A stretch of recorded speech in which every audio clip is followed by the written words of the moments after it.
کیا آپ نے کبھی سوچا تھا کہ جو درِ شوار دوسروں کی بیماری پر ہنسا کرتی تھی وہ خود بستر مرگ پر پہنچ جائے گی، اور وہی ولید جس کے دل میں اس کے لیے نفرت بھری ہوئی تھی آج اس کے علاج کے لیے پیسے دے کر چلا جائے گا۔ ماورا، ولید اور درِ شوار تینوں کی زندگی اب ایک ایسے موڑ پر پہنچ چکی ہے جہاں جذبات، پچھتاوے اور معافیاں سب کچھ بدلنے والے ہیں۔ جاننا چاہتے ہیں آگے کیا ہونے والا ہے تو ویڈیو کو آخر تک دیکھتے رہیے۔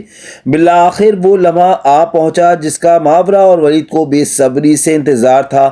ان کے گھر ایک خوبصورت بیٹے کی آمد ہوتی ہے۔ دونوں خوشی سے نہال ہو جاتے ہیں، آنکھوں میں آنسو اور چہروں پر مسکراہٹ ہوتی ہے۔ ولید خوشی کے جذبات سے مغلوب ہو کر ماورا کی طرف دیکھتا ہے اور کہتا ہے، ماورا، آج کا دن میری زندگی کا سب سے خوبصورت دن ہے، مگر اس خوشی کے لمحے میں بھی دل پر ایک بوجھ محسوس کر رہا ہوں۔ تم سے معافی مانگنا چاہتا ہوں۔ ماورا چونک جاتی ہے اور نرمی سے بولتی ہے، ولید، آج ایسے دن پر آپ کو یہ سب کہنے کی کیا ضرورت ہے؟ ہم والدین بنے ہیں، یہ خوشی کا وقت ہے، افسوس کا نہیں۔ ولید ہلکا سا مسکراتا ہے اور کہتا ہے، میں جانتا ہوں، مگر دل میں جو پچھتاوا ہے وہ بولنے پر مجبور کر رہا ہے۔ ماورا، میں نے تمہارے ساتھ شروع میں اچھا سلوک نہیں کیا۔ دل میں شک، فاصلے اور غلط فہمیاں، یہ سب میری غلطی تھی۔ تم نے سنا ہوگا کہ جس شخص کو سانپ کے ڈسنے کا دکھ ہوتا ہے وہ رسی سے بھی ڈرنے لگتا ہے۔ ماورا آہستہ سے بولتی ہے، آپ کا اشارہ درِ شوار کی طرف ہے نا؟ ولید سر ہلاتا ہے، ہاں، وہ میری زندگی میں زہر بن کر آئی تھی۔ اس نے میرے دل میں عورتوں کے لیے خوف بٹھا دیا تھا۔ ہر عورت مجھے بے وفا لگنے لگی تھی۔ اسی وجہ سے ماورا میں تم پر اعتبار نہ کر سکا اور اس کا پچھتاوا ہے مجھے۔ ماورا کی آنکھیں نم ہو جاتی ہیں مگر لبوں پر مسکراہٹ آ جاتی ہے۔ ولید، مجھے خوشی ہے کہ آپ کو احساس ہو گیا کہ میں ماورا ہوں، درِ شوار نہیں۔ ولید ہنستے ہوئے کہتا ہے، چلو اب یہ سب چھوڑو، مجھے لگتا ہے تم مجھ سے ناراض نہیں رہی ہو۔ ماورا بھی ہنس دیتی ہے، ناراضگی تو تب ہوتی جب شک ہوتا، میں تو ابتدا سے ہی آپ کے ساتھ تھی۔ اس دوران ولید کہتا ہے، چلو اب ہمارے بیٹے کی خریداری کرتے ہیں، کچھ خوبصورت کپڑے اور کھلونے لیتے ہیں۔ دونوں بازار جاتے ہیں، خریداری کرتے ہیں، ساتھ کھانا کھاتے ہیں اور یہ حسین لمحے ان کی یادوں میں بس جاتے ہیں۔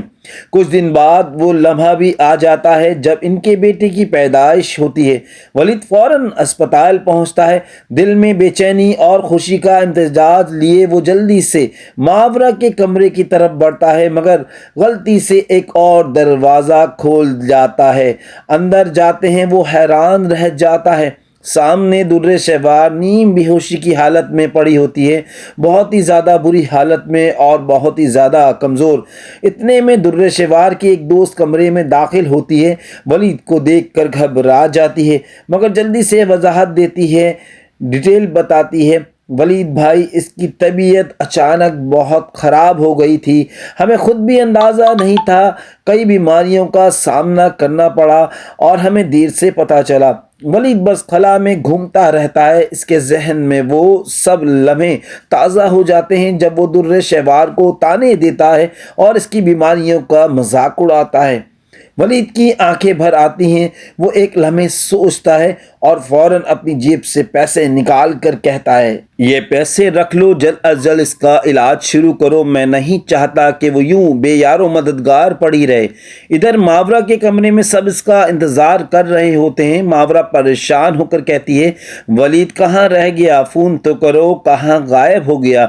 جب فون کیا جاتا ہے تو پتہ چلتا ہے ولید ابھی اسپتال کے اندر ہی ہے۔